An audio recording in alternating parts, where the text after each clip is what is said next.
Lembaga Sertifikasi Profesi Universitas Hasanuddin menyelenggarakan kegiatan pelatihan asesor kompetensi di Hotel Swiss Bell Makassar pada 4 Desember 2023. Peserta pelatihan terdiri dari para asesor kompetensi yang berasal dari berbagai latar belakang profesional dan akademis.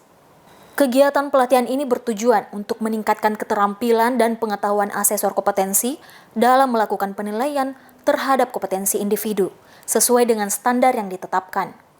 Kegiatan ini diawali sambutan oleh Kepala Pusat Lembaga Sertifikasi Profesi Universitas Hasanuddin.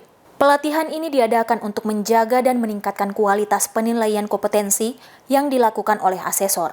Dengan meningkatnya kompetensi asesor, diharapkan proses sertifikasi profesi dapat dilakukan dengan lebih akurat. Kegiatan pelatihan asesor kompetensi ini adalah kita ingin menghasilkan asesor yang nantinya asesor ini akan menjadi penguji pada skema-skema kompetensi khususnya di Fakultas Vokasi.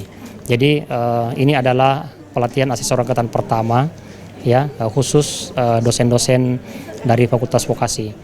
Nah, ke depan kita akan lanjutkan pelatihan ini terkait dengan skema-skema di prodi-prodi lain yang ada di Universitas Hasanuddin. Demikian. Ya. Insinyur Mukti Ali, STMT PhD selaku Kepala Pusat Lembaga Sertifikasi Profesi Universitas Hasanuddin, menyatakan ke depannya pelatihan akan diperluas untuk skema-skema di program studi lain di universitas. Nur Iza Razak, Syaiful, Unhas TV.